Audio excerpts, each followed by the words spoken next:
So when I did the volunteer briefing at my house yesterday, one of the things that was really important to train the volunteers about was how to interact with the media in a way that best supports our causes.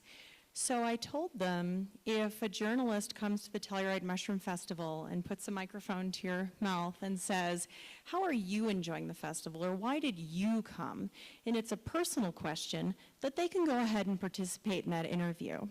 But if they're asked a question about the topics that we cover or the festival overall, that we want them to just text it to me to give me the opportunity to position one of our speakers for that interview so that we can put it into the media, our own messaging. And the best example from last year was when Fox News came out and they went up to the transients in the park who were very, very drunk, who hadn't bought passes to the Telluride Mushroom Festival and weren't here for the Telluride Mushroom Festival.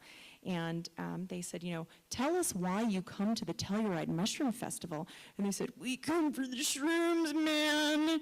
So that was us not being able to position our speakers. So if any media call us and they want to talk about psychoactive fungi, I would immediately text Maggie Klinedinst. And the reason is she is the lead researcher in the behavioral pharmacology unit of Johns Hopkins University.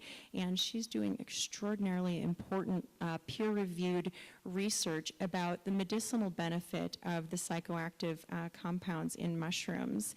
And we have other friends who are doing that work as well, like Bob Wold of Cluster Busters, who's looking into mushrooms for cluster headaches. And in addition to working with the Telluride Mushroom Festival, I had the privilege of being the press liaison at the MAPS conference, and I got to be their liaison to the Jordanians who came because they are interested in cluster headache research, because the royal family was very interested in cluster headache alleviation. So I'm so personally indebted to Maggie for the work that she's doing for elevating these really important issues and supporting the psychedelic renaissance, which is something that's so central to the Telluride Mushroom Festival's mission. So it's just our greatest honor to have you here, Maggie. Thank you.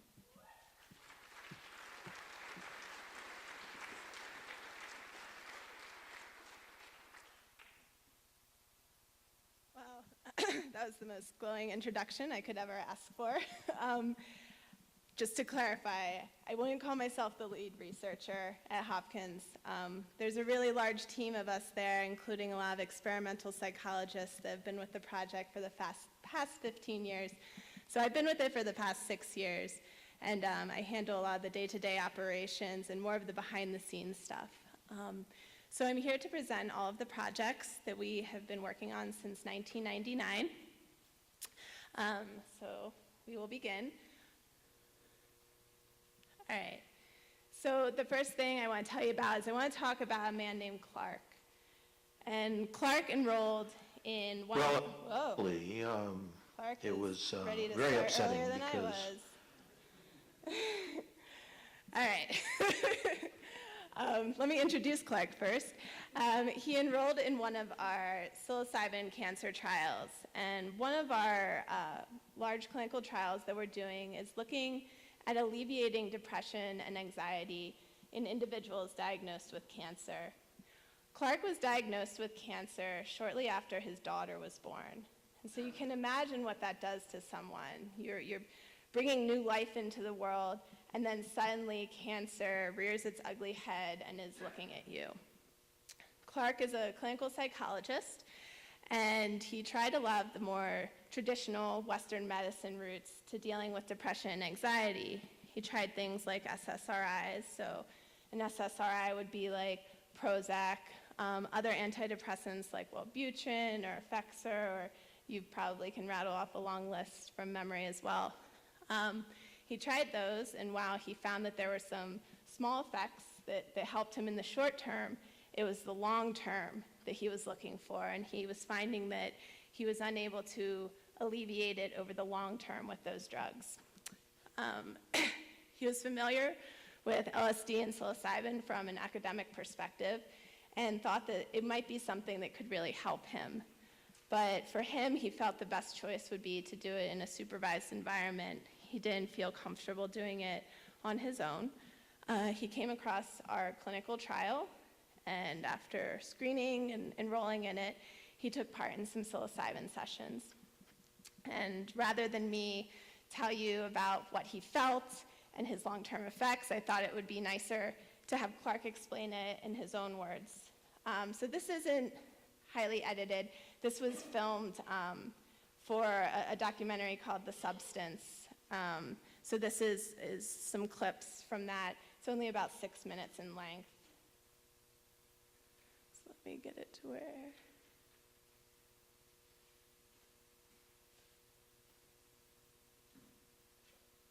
They told me that after an hour and a half I calmed down and I seemed quite tranquil and comfortable. My experience inside my head was being just in a void. I had no sensory experience, no sounds, there were no thoughts going across my mind. I had just a little bit of a visual sensation, but it was all in my head. I didn't have my eyes open.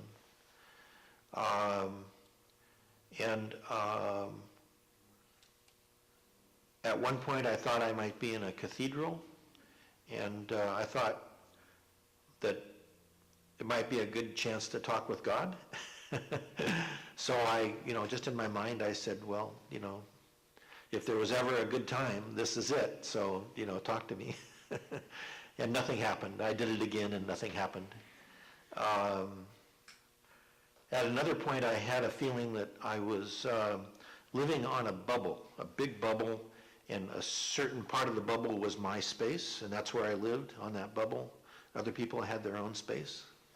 And it had a certain thickness to it, and the surface and the thickness was my part. That was a little bit interesting. But mostly, there was just an experience of familiarity or tranquility, and just a very comfortable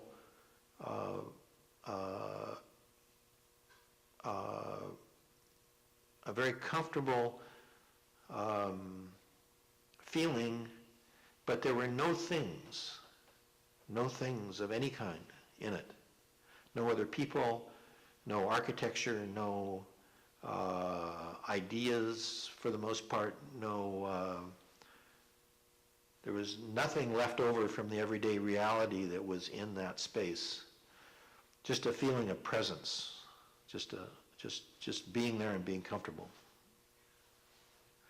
And I could go back and forth. I could voluntarily either fall back into the void, or I could come out and stay more focused on the everyday reality. And during that time, I could pull up past relationships or current relationships and look at them in great detail. And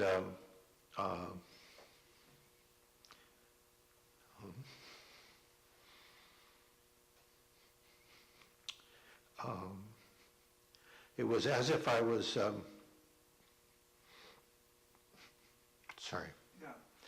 it was as if I was looking at them with no ego. I could look at them objectively. So there were tears associated with that. And, but also a number of insights that stayed with me afterwards. So the depression itself lifted, except for a day to a week, just a few days. I might fall into a depression, but I can pull myself out of it pretty easily. So for all practical purposes, the depression has lifted, and that was the goal of the study, of course. But there have been a lot of other effects. It seems to have changed the way that my mind processes things. I've gone from micromanaging things, being controlling, to being trusting intuition, much more spontaneous.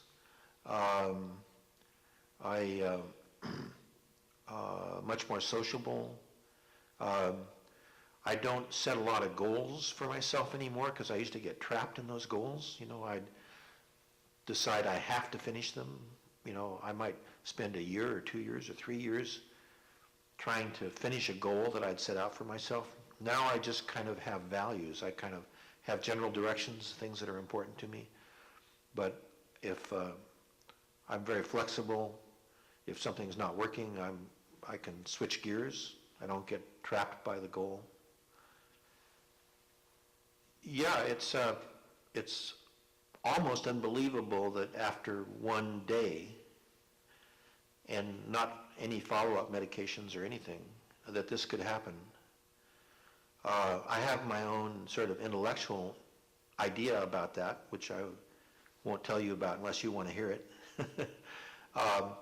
But I think the difference is that it, in my own personal experience, it fundamentally changes the way you approach the world.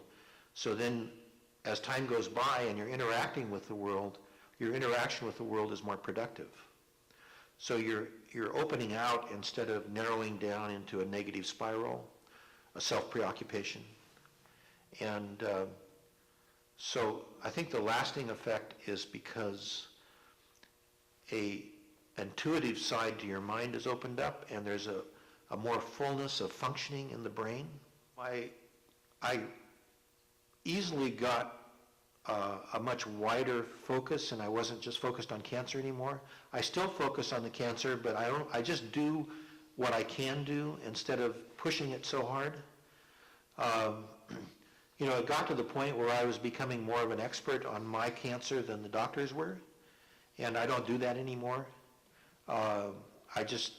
Once I've read the literature once, I drop it and just,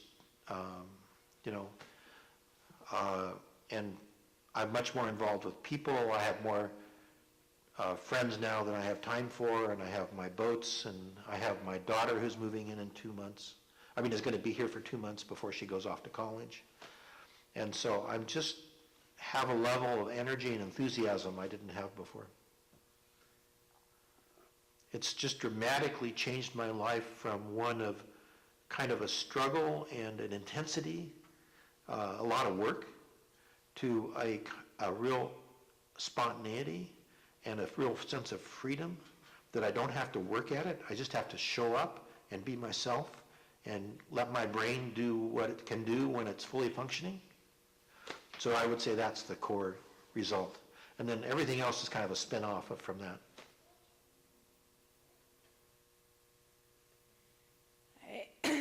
So the reason I wanted to start with this video is because I think it beautifully illustrates what we're doing and what we're trying to do and what we're trying to learn about when it comes to the potential with psilocybin.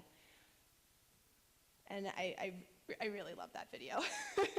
Let's see. All right. So I want to just give a brief overview of what I'll be talking about today. I'm going to give you a very, very brief overview of psilocybin and what it is. I want to go over how our studies are conducted, also the findings of 2 completed studies in healthy volunteers, which had a total of 54 completers, preliminary findings of 2 recently completed protocols, which is really exciting to share with you all. This hasn't been widely distributed yet. And that's in our beginner meditator study and in our cigarette smoking cessation study. And also the overview of 4 ongoing protocols. So the one that Clark was a part of with the cancer-related anxiety and depression, some larger trials with the cigarette smoking cessation, one in long-term meditators, and our newest one with religious professionals. Okay, so this is psilocybin.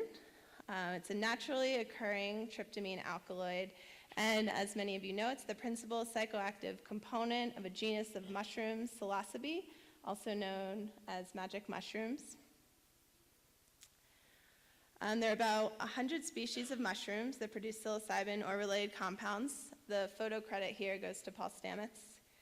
And they've been used for centuries, possibly millennia, within different cultures in different parts of the world. For our purposes in the Hopkins study, this is what our psilocybin looks like. It comes in a little blue pill. We don't have any red pills, just blue ones.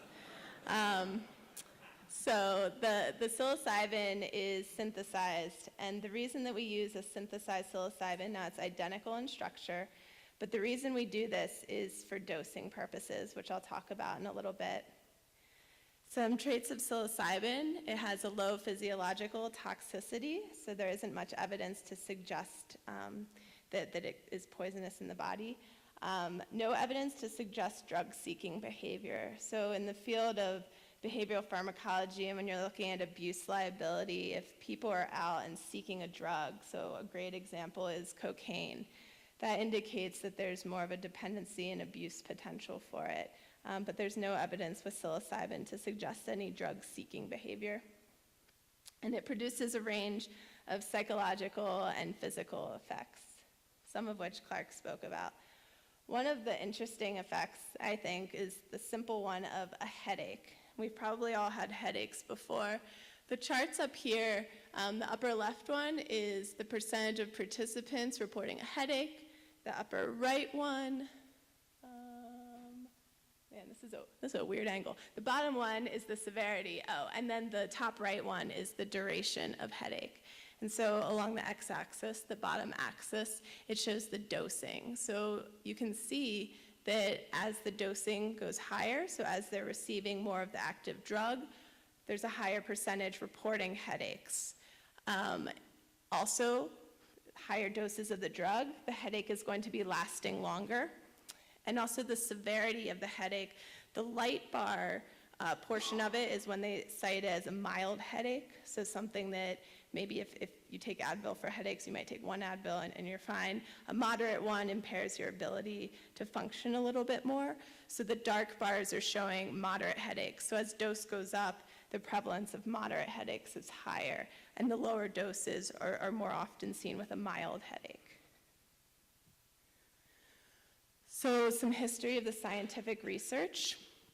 1958, Albert Hofmann was able to isolate psilocybin, and in 1959, there were some clinical trials that began with psilocybin, and that's really where a lot of the studies were published. And then in the 1970s, it went dormant, and this all goes back to with Timothy Leary and Harvard, and there were some issues with the research and the way it was conducted, and so there was kind of an embargo placed on it. In the 1990s, some studies started cropping up in Europe, and I know this is a really brief history, and then in 1999 was when we initiated our first protocol at Johns Hopkins in Baltimore, Maryland. So a little bit about the Hopkins history that we have here. In 1999, as I said, we initiated our first trial. We've completed 3 major studies in healthy volunteers, and we currently have 4 ongoing studies. Additionally, we've been running some surveys online to collect some larger amounts of data, which has been really exciting, and I'll talk about that too. So what have we accomplished? The first study was Ritalin versus psilocybin, and I'll go into that a little bit more, and that had 36 volunteers. We published on that study in 2006. The follow-up to that one was a dose effect study. So that was trying different doses of psilocybin and to see what effects come from those. And that was published in 2011. We also just completed, and this is a huge milestone for us, we just completed the cancer-related depression and anxiety trial. We are working on the data analysis right now and hope to be able to publish that in the near future. The study's been going on for a while. There are a lot of issues with recruiting subjects for it, so for us this has been a really amazing milestone. We're currently enrolling participants in a smoking cessation treatment, so if anyone out there is a cigarette smoker and you want to quit, call us.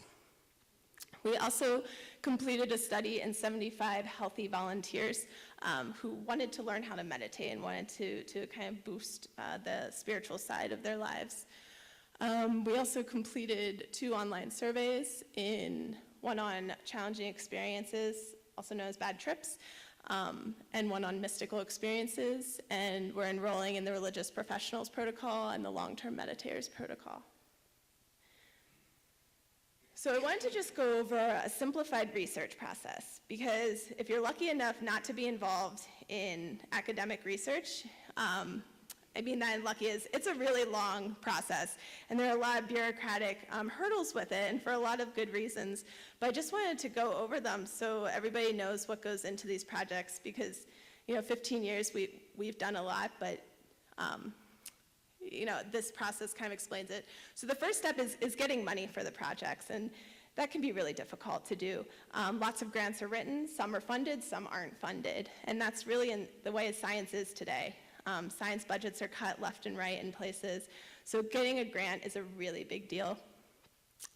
Then the research and writing of the protocol. We have to figure out what we want to research. We always have an idea of it, but we have to figure out why we're going to do it, how we're going to do it, and all the steps that are going to take place. After we finish all of that, which can be a really long process, we send it to the Institutional Review Board. And we use the Johns Hopkins one, and this is a panel of people that are scientists, community members, ethicists, religious professionals. Really, it's supposed to be a subsection of the community to look at the protocol and say, is this a good idea? Is this going to be safe?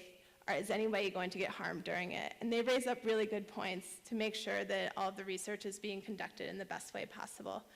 We then get Food and Drug Administration approval and the Drug Enforcement Agency approval.